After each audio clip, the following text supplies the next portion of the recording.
Welcome back to MyFinJourney, the podcast where we don't just talk about money, we challenge the way you think about it. Today's guest is somebody who's not only mastered numbers, but turned them into a strategy. Kelly Rohrs is a 40 under 40 CPA, business strategist, and co-host of the podcast From Zero to Millions. She's been recognized as one of the top 50 women in business on Long Island, and she's built a reputation as a tax slayer and trusted advisor to entrepreneurs and professionals alike. But titles aside, Kelly is something more important, a playbook for resilience, intentionality, and financial growth. In this conversation, we're going to dive deep into how she thinks about education, resilience, investing, and lifestyle design, and most importantly, how you can take action on your own financial journey. Kelly, welcome to MyFinJourney. Thank you so much for having me.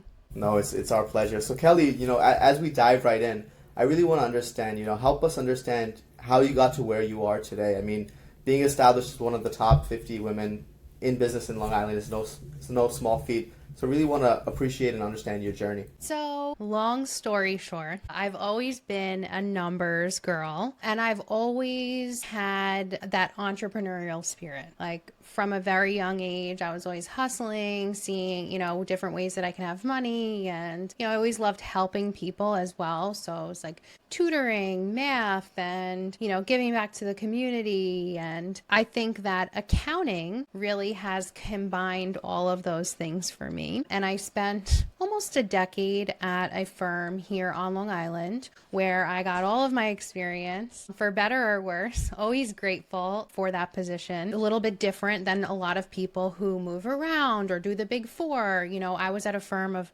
about 6 people, and we specialized in healthcare and professional services, which is really what I've continued to do now. Changed slightly.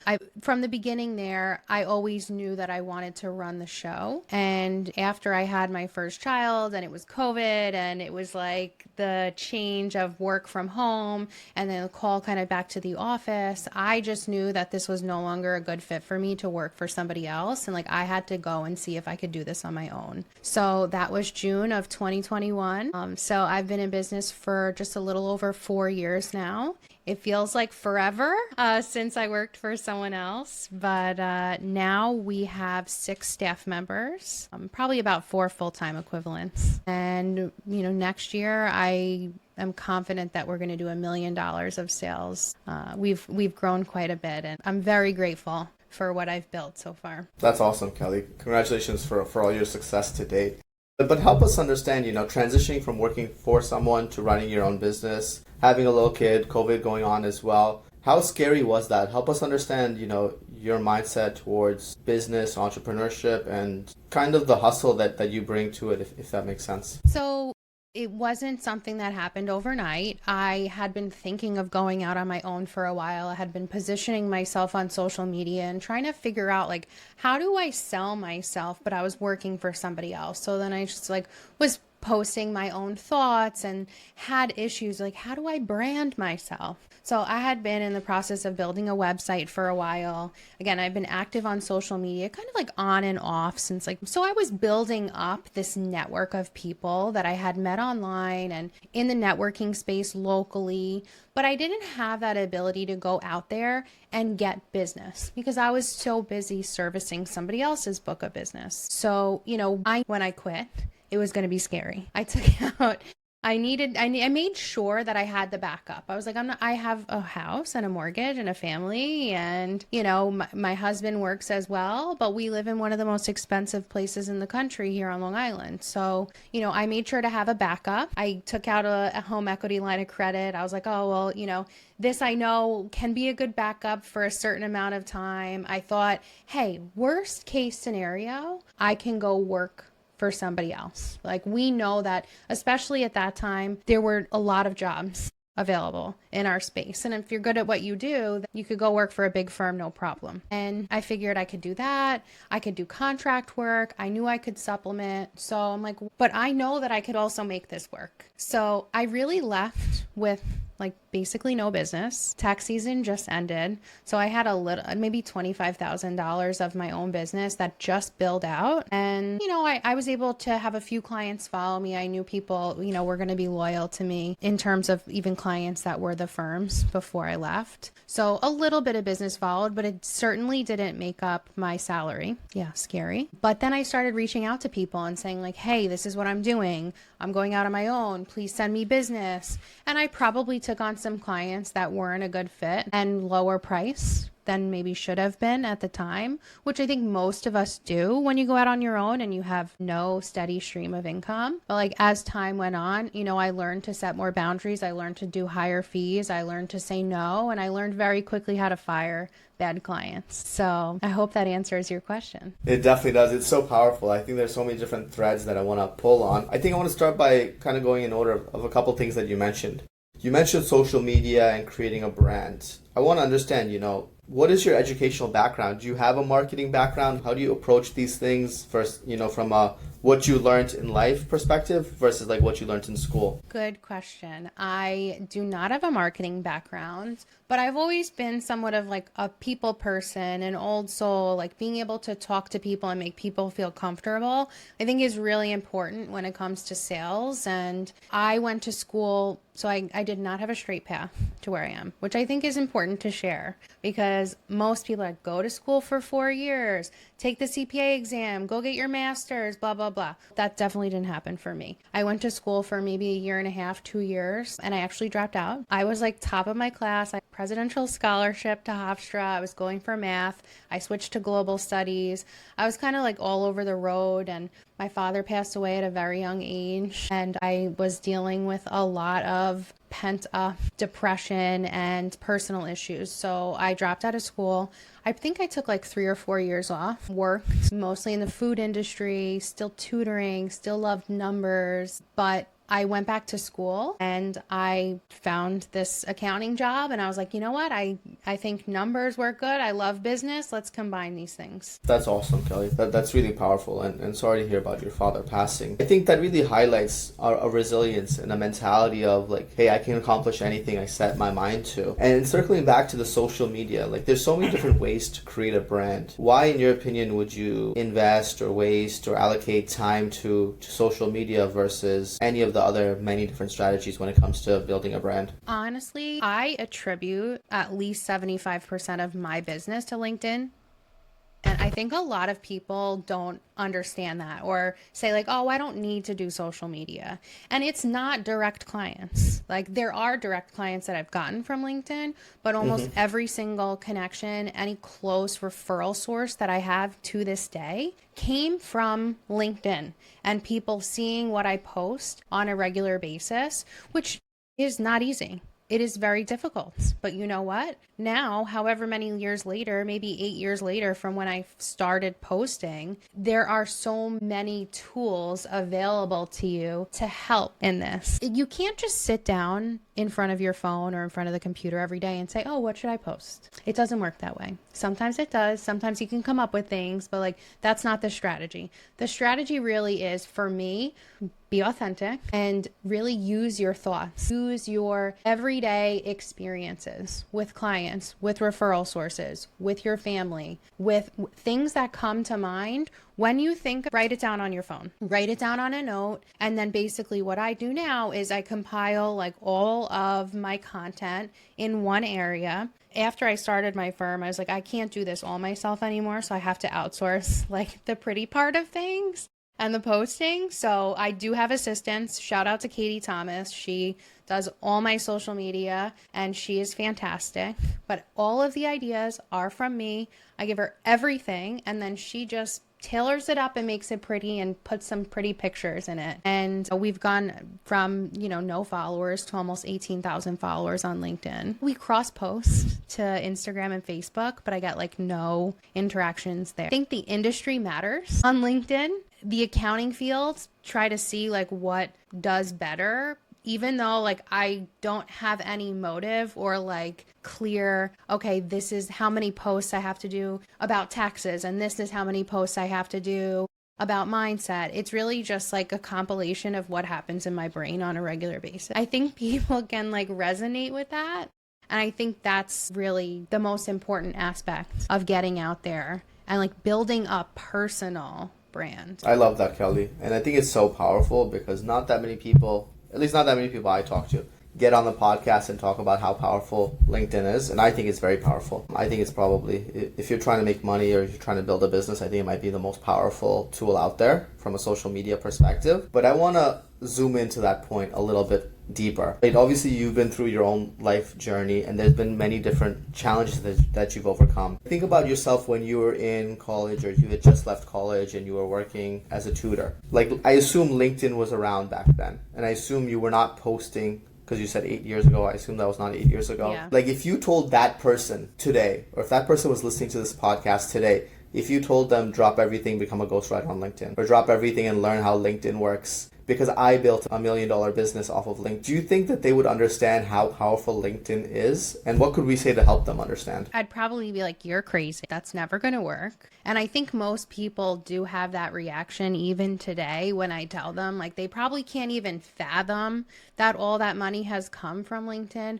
But you just need like 1 or 2 really good referral sources. And listen, people are watching you in the background. There's lurkers. There's people who I've met in person at like a networking event. And they're like, oh yeah, I've seen all your stuff. And I'm like, I have How do you feel when that idea happens? who you are. I feel so uncomfortable when that happens, Kelly. I'm like, this person is stalking me. Yeah, it does kind of feel like stalking. But you know what? When you scroll through social media, like, you don't like every single post. So then it's like, it's understandable. You've got to have faith. You've got to show up and be authentic. But if you can do that, I mean, if you told people 5 years ago to go make dance videos on TikTok, you're going to make $1 million too, they'd probably say you're crazy as well. But look at anybody who monetized TikTok so early, like, it's possible. And anything is really possible when you put your mind to it. So whether it's Facebook or Instagram, people do extremely well on those platforms as also. You just have to find your people. I love that, Kelly. I love that. I think it's really It's really important and empowering to really understand that you need to find your people. You need to be authentic. That's the best way to find your people. And then double down, optimize for value, and then the money will come later. But there was something you said earlier, that for a CPA, from my perspective, for someone from an accounting perspective, it's very abnormal to hear an accountant say this. So I want to zoom in a little bit to that point. But before I do, I wanted to take a pause and say, if you're enjoying this episode, enjoying this conversation, make sure you hit the subscribe button, leave us a 5-star review, and share this episode with a friend. It's the best way to support the channel. It's the best way to help your friend grow. And it's the best way to help your friend grow without being too in their face or too pushy that they need to invest time in financial literacy, which we all do. Kelly, you mentioned before you left your job that you took out a HELOC, or you took out equity against your house, or you took out the option to be able to take out equity against your house, traditionally referred to as a HELOC, home equity line of credit. Now, isn't a HELOC risky? Well, so is it risky? It's not that risky. I mean, it's not as risky as taking out like an SBA loan, in my opinion. I took out a $50,000 home equity line of credit and I said, I don't need to touch this, but if I do, this is how many months I can get through. I feel like I was projecting at the time, like, oh, well, if I took out, X amount of dollars, I can get through the next 6 months. I can get through tax season. And I knew, that the money would come. Or, you know what? If it didn't, at least I could get through those 6 months and then find something else and find a job before next tax season, because everybody's always looking, right? There's a shortage in the industry. So it was like I had this worst case scenario and then I had this worst case scenario and I needed a backup. I did not need to necessarily use all of my savings or touch the line of credit. And I was able to set very clear goals from the beginning. I think that's extremely important when you're starting a new business. Like I was like, oh, I'm going to do $5,000 a month. That's a good starting goal. Then it was $10,000 a month. Then it was $15,000 a month. Then it was $25,000 a month. Then it was $50,000 a month. And put those numbers right in front of you and you don't need to worry about the rest. I love it, Kelly. I love it. And just zooming in a little bit more, what is the cost of a HELOC if you don't use it, if you don't actually leverage it, if you don't actually take money out of the HELOC? So they all differ. That's a Good question. So it depends on where you get it from. Some of them cost zero. So actually further on into my business, worried about expansion and hiring new people, I said, let me take a business line of credit out. Guess what? The business line of credit cost me absolutely nothing.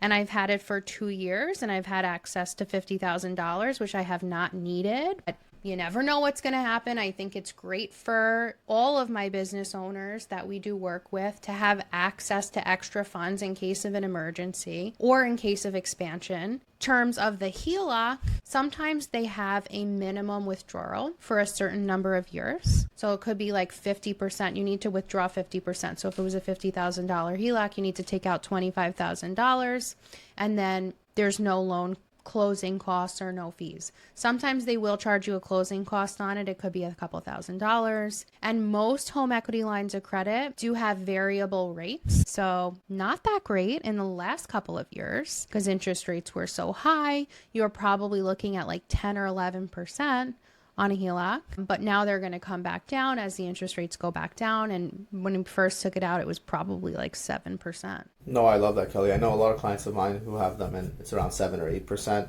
And I think, like you're mentioning, the devil's in the details. It's about learning about these different products and understanding what the right product is given your problem set and what you're hoping to accomplish. So you touched on something interesting that, in your opinion, a HELOC is less risky than an SBA loan. Do you mind sharing with the audience your perspective on why that is? When you take out these big SBA loans, first of all, the due diligence that goes on beforehand, it could take you 6 months or 12 months just to close on the loan. And then you're married to this SBA loan for whatever the time period is. There could be different covenants within the loan that you have to adhere to. You may need to provide financials, more due diligence, like I said, and sometimes more red tape when you take out these SBA loans. So interest rate might be lower. It may be a longer fixed period that you have to pay it back, but it could be risky and they're going to cross their T's and dot their I's on every single thing in your life before you get to close on it. I love it, Kelly. Thank you. Now, Kelly, help us understand,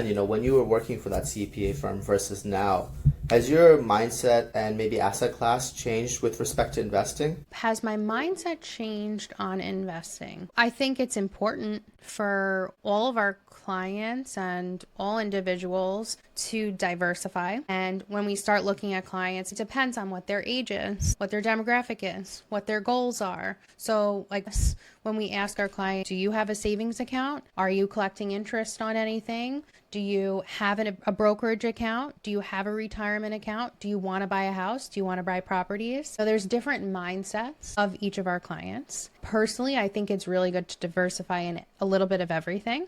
It's good to start saving for retirement early. It's good to not be able to touch it in certain regards. But I have clients who are more interested in just buying rental properties and managing those and using those as a strategy for retirement. So it really depends on your end goals and the mindset on how to get there. I love that. And for you, when you look at your transition from working for somebody versus running your own business, how do you think your lifestyle has changed? Or like when you look at your life and how you're spending your time and how you're spending your day, do you feel like you have more time, less time? Is it more stressful, less stressful? Help people kind of understand that transition from working for somebody to running your own business. I would not trade it for anything. That's number one. Number two, I wouldn't say it's more or less busy. I feel like we're just always busy. We always find things to do. I've had another child since then. So I have 2 kids, 5-year-old and my daughter's almost 2.5.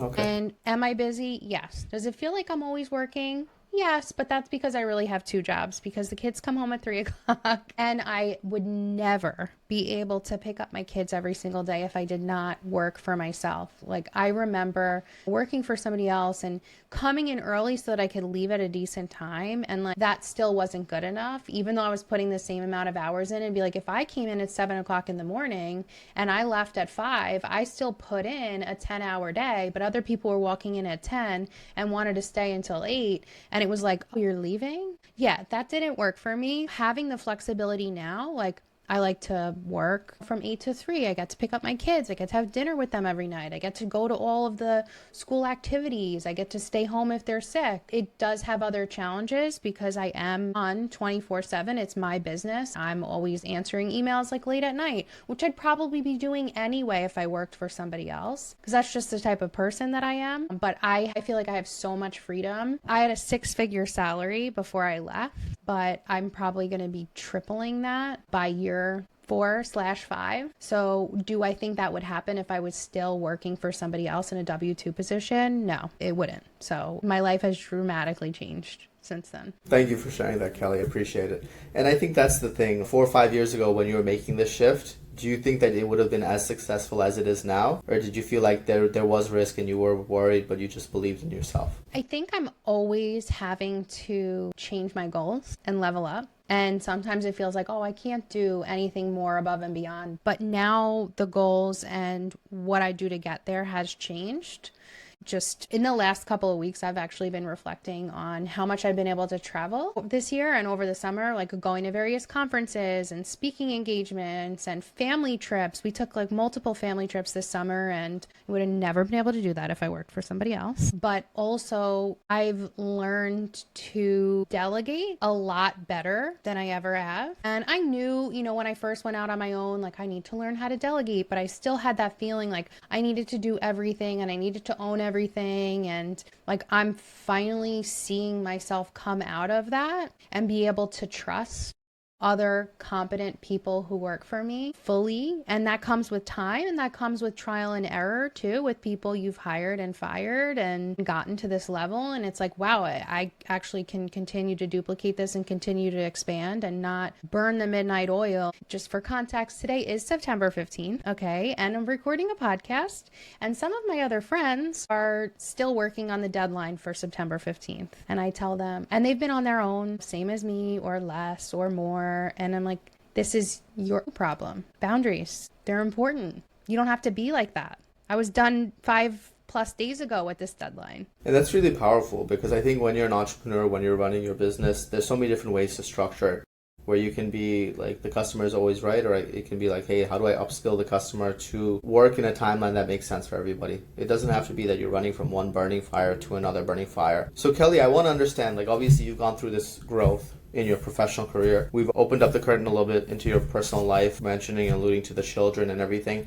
How does your professional growth, how is that reflected with when you think about your kids and how you approach parenting and the types of advice that you would give to your kids as you kind of mold them into that next generation? So I think about this often because, first of all, I want my kids to understand how hard I work. And not that I'm slaving away like I need to work 100 hours a week, but just that I use my mind and I use systems, and how important it really is to work on your mindset. And obviously I didn't get here because I didn't go to school. You got to go to school. You got to get your degree. You got to be specialized. You need to put in the time, because if I didn't have the 10 years before I got here, like I wouldn't be able to do what I'm doing now, because I had such hands-on experience in so many different aspects in that firm. So I really want them to know that really you're limitless, and you can, it's so cheesy, but you can put whatever you put your mind to, you can do anything you want to do. Bob Proctor, do you know Bob Proctor? No, I don't. You got to look him up. Unfortunately, he passed away like a year or two ago, but he is a very popular motivational speaker. And he says, if you can hold it in your mind,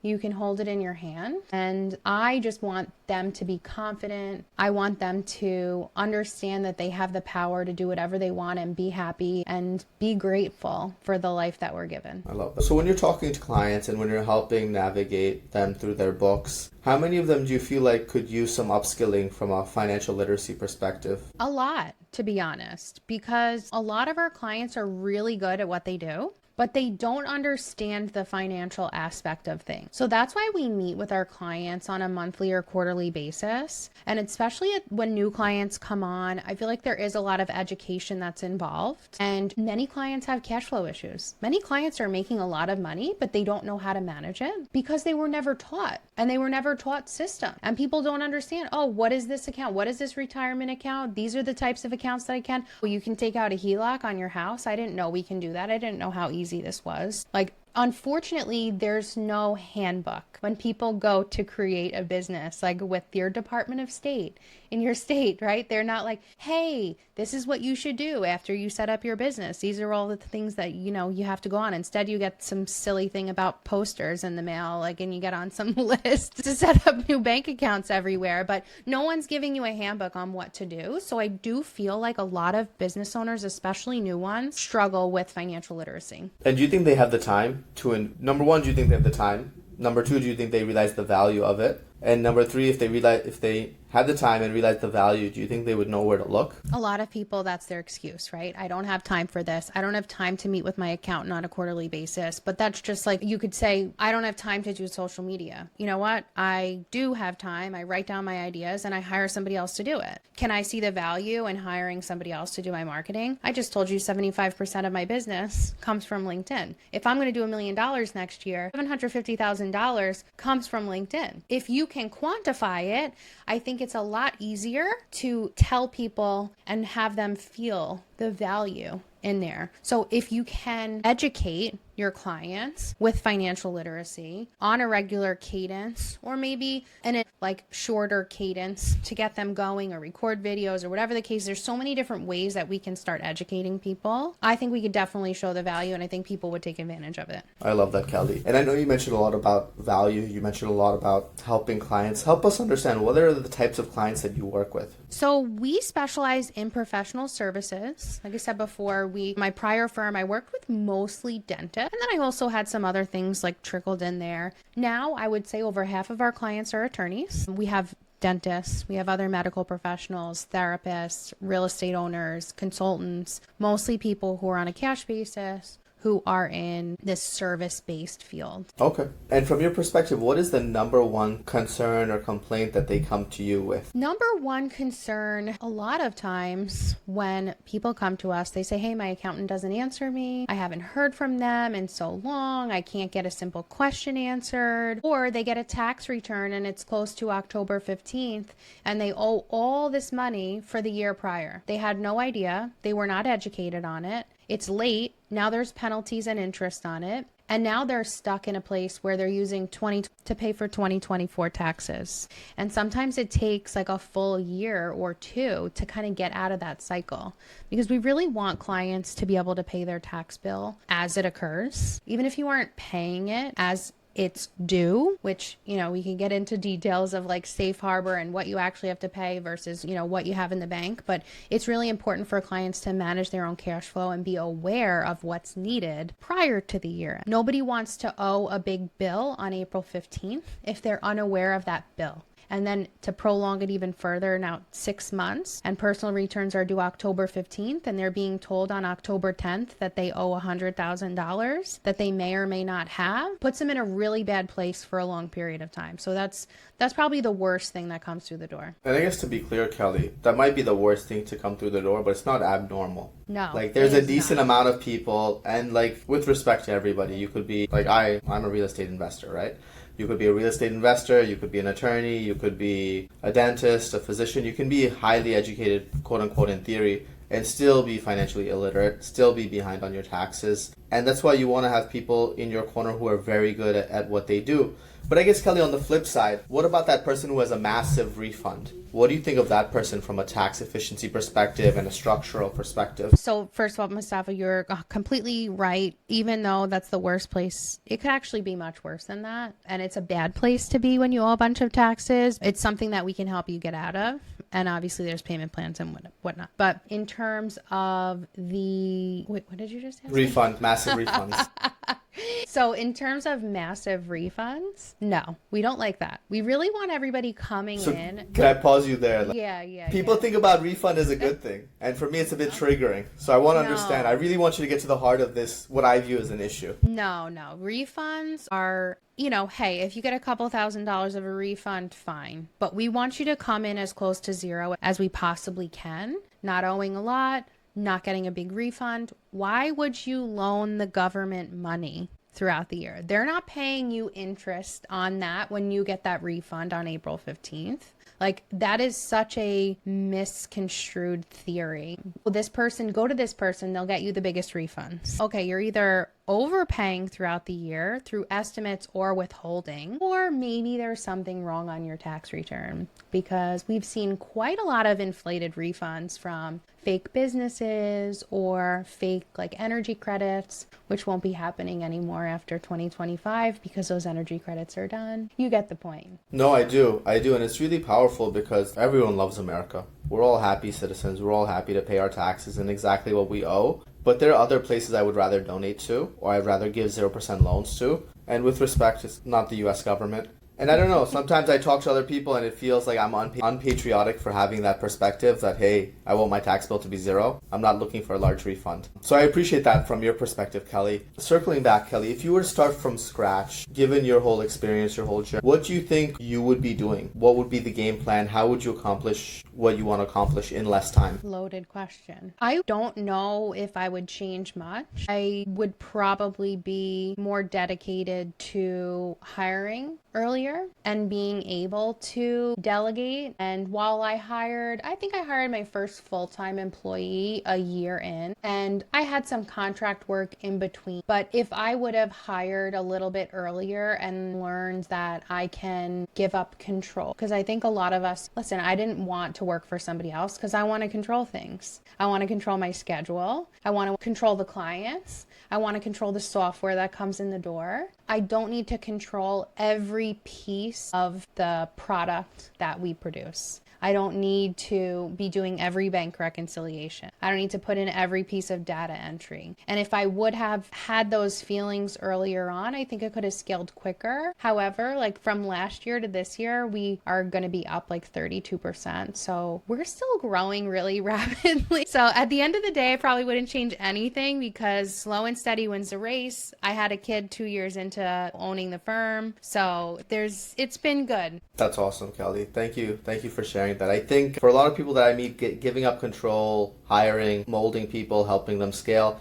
it's not easy. And it's not necessarily something that we traditionally learn in school or learn from each other. I think you learn a lot of bad examples of what not to do. So I want to kind of touch on that, like from your perspective working in corporate America, did you have good role models above you that helped you learn and grow, and what stood out about them? I don't think I had very good role models. I probably learned what not to do. And you're right, it's not easy. As a business owner and now dealing with 6 different personalities of the people who are working for you in 6 different roles, it's like my job has turned into, it looks very different from day one. Managing workflow and making sure everybody has their questions answered. It's like coming from this manager perspective, which really I was not doing when I started my firm, right? I was managing me and the clients. Now it's managing me, the clients, and 6 staff members. So you have to be a good person. You have to ask what other people are doing, and you have to be better than these big firms. I love it, Kelly. Now from my perspective of you, and I could be wrong, you're probably very good at what you do.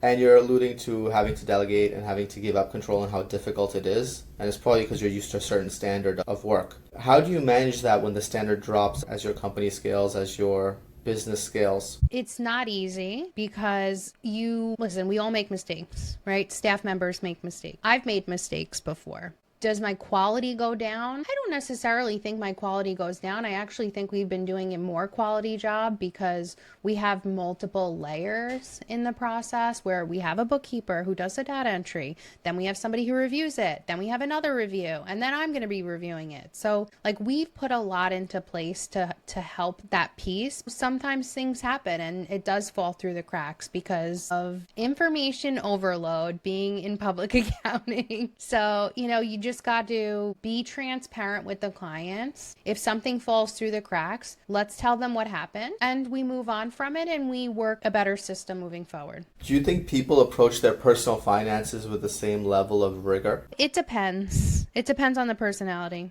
We have people who could care less and don't even look at their finances, and we encourage them to do so, but they still are in another world. And then we have people who are obsessed with it and obsessed over every single penny. So it's really a personal preference. Do I think everybody should be educated? Yes. Do I think everybody should be on top of it and have a group of professionals helping them out? Yes. But does that always happen? No. And if you were to give people one advice in terms of why it's important to really invest time in growing their personal finances and really taking ownership of their personal finances, what would that advice look like? You have to ask yourself, like, what are your real goals? Do you want to work less? Do you want to have flexibility? What do you want to do for retirement? Do you want to pay for your children's education? If that's not something you want to do, then let us know what you want to do with your money. I think to just not have any goals is not a good place to be either, because next thing you know, 10, 15 years go by and you're not in the place you thought you were going to be, and maybe you're close to 60 years old and you don't have anything saved for retirement. And now what? You need security. You need to be thinking about finances early. You don't need to be obsessing over it 24/7, but you need to have a plan. You really should have professionals in your corner if you're not already involved with people. And it'll make it much easier in the later half of your life if you deal with it early. I love that, Kelly. So if somebody was listening to this pod and they realize they're 1 year, 3 years, 5 years, 10 years behind on taxes, or they're on target with their taxes but they're getting a large refund, or they're running into some sort of challenge and they're looking for an amazing CPA based in Long Island, what is the best way for them to get in touch with you? So definitely connect with me on LinkedIn, Kelly Rohrs, or you can visit our website, krohrscpa.com. We service clients all over the country, so you definitely don't need to be on Long Island. I actually work from my house, so don't expect for me to, be inviting you to my office. We do make exceptions sometimes for people in person, but yeah, reach out to me on social media or go directly to our website, and I'm happy to schedule a consultation. Perfect. Once again, that was Kelly, CPA, strategist, and someone who proves that financial literacy is not just about crunching numbers. It's about building a mindset, a lifestyle, and ultimately a legacy, if that's one of the goals that Kelly helped you outline. If today's conversation made you rethink your own approach to money and growth, then don't let it stop here. Apply one of the insights Kelly shared, whether it's intentionality, resilience, or designing a lifestyle you want, not just one that you settle for. If you enjoyed watching this episode, make sure you hit subscribe, leave a 5-star review, and share it with someone who needs to hear it. As always, remember, money is a tool, your mindset is the engine. This is MyFinJourney, and we'll see you in the next episode.